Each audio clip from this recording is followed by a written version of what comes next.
شروع اللہ کا نام لے کر جو بڑا مہربان نہایت رحم والا ہے۔ نون، قلم کی اور جو کچھ لکھنے والے لکھتے ہیں اس کی قسم کہ اے پیغمبر صلی اللہ علیہ وآلہ وسلم، تم اپنے پروردگار کے فضل سے دیوانے نہیں ہو، اور بے شک تمہارے لیے بے انتہا اجر ہے، اور یقیناً تم اخلاق کے اعلی مرتبے پر ہو۔ سو ان قریب تم بھی دیکھ لو گے اور یہ کافر بھی دیکھ لیں گے کہ تم میں سے کون دیوانہ ہے۔ تحقیق تمہارا پروردگار اس کو بھی خوب جانتا ہے جو اس کے رستے سے بھٹک گیا، اور ان کو بھی خوب جانتا ہے جو سیدھے رستے پر چل رہے ہیں۔ تو تم جھٹلانے والوں کا کہا نہ ماننا۔ یہ لوگ چاہتے ہیں کہ تم نرمی اختیار کرو تو یہ بھی نرم ہو جائیں، اور کسی ایسے شخص کے کہے میں نہ آ جانا جو بہت قسمیں کھانے والا ہے، ذلیل ہے، شرارت سے اشارے کرنے والا، لگائی بجھائی کرنے والا، مال دینے میں بڑا بخیل، حد سے بڑھا ہوا بدکار، سخت خو، اور اس کے علاوہ بدذات ہے، اس سبب سے کہ مال اور بیٹے رکھتا ہے۔ جب اس کو ہماری آیتیں پڑھ کر سنائی جاتی ہیں تو کہتا ہے کہ یہ اگلے لوگوں کے افسانے ہیں، ہم ان قریب اس کی اونچی ناک پر داغ لگائیں گے۔ ہم نے ان لوگوں کی اسی طرح آزمائش کی ہے جس طرح باغ والوں کی آزمائش کی تھی، جب انہوں نے قسمیں کھا کھا کر کہا کہ صبح ہوتے ہوتے ہم اس کا میوہ توڑ لیں گے، اور انشاءاللہ نہ کہا۔ سو وہ ابھی سو ہی رہے تھے کہ تمہارے پروردگار کی طرف سے راتوں رات اس پر ایک آفت پھر گئی، تو وہ ایسا ہو گیا جیسے کٹی ہوئی کھیتی۔ پھر جب صبح ہوئی تو وہ لوگ ایک دوسرے کو پکارنے لگے کہ اگر تم کو کاٹنا ہے تو اپنی کھیتی پر سویرے ہی جا پہنچو۔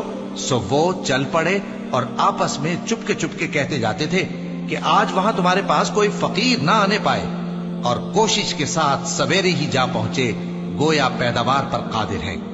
پھر جب انہوں نے باغ کو دیکھا تو ویران، کہنے لگے کہ ہم رستہ بھول گئے ہیں، نہیں بلکہ ہم بے نصیب ہو گئے۔ ایک جو ان میں سمجھدار تھا بولا، کیا میں نے تم سے نہیں کہا تھا کہ تم تسبیح کیوں نہیں کرتے؟ دوسرے کہنے لگے کہ ہمارا پروردگار پاک ہے، بے شک ہم ہی قصوروار تھے۔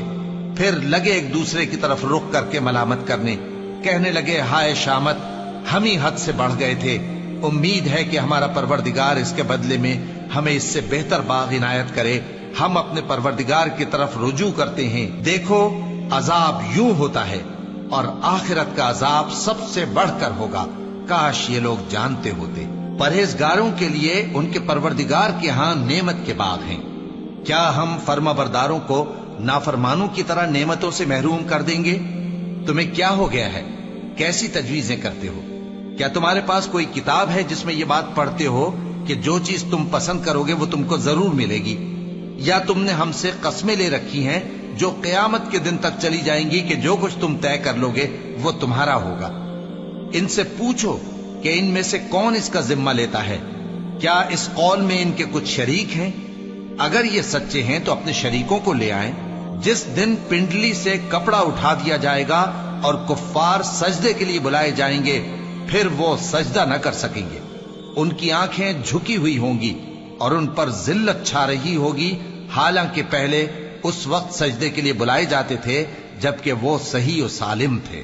سو مجھ کو اس کلام کے جھٹلانے والوں سے سمجھ لینے دو، ہم ان کو آہستہ آہستہ ایسے طریق سے پکڑیں گے کہ ان کو خبر بھی نہ ہوگی، اور میں ان کو مہلت دیے جاتا ہوں، میرا داؤں بڑا مضبوط ہے۔ اے نبی، کیا تم ان سے کچھ معاوضہ مانگتے ہو کہ ان پر تاوان کا بوجھ پڑ رہا ہے، یا ان کے پاس غیب کی خبر ہے کہ اسے لکھتے جاتے ہیں؟ سو اپنے پروردگار کے فیصلے کا انتظار کیے رہو، اور مچھلی کا لقمہ ہونے والے یونس کی طرح نہ ہونا کہ انہوں نے اپنے رب کو پکارا جبکہ وہ دل ہی دل میں گھٹ رہے تھے۔ اگر ان کے پروردگار کی مہربانی ان کو نہ سنبھال لیتی تو وہ چٹیل میدان میں ڈال دیے جاتے مذموم حالت میں۔ پھر ان کے پروردگار نے ان کو برگزیدہ کر کے نیکوکاروں میں شامل کر لیا۔ اور کافر جب یہ نصیحت کی کتاب سنتے ہیں تو یوں لگتے ہیں کہ تم کو اپنی نگاہوں سے پھسلا دیں گے، اور کہتے ہیں کہ یہ تو دیوانہ ہے۔ اور لوگوں، یہ قرآن تمام جہانوں کے لیے نصیحت ہے۔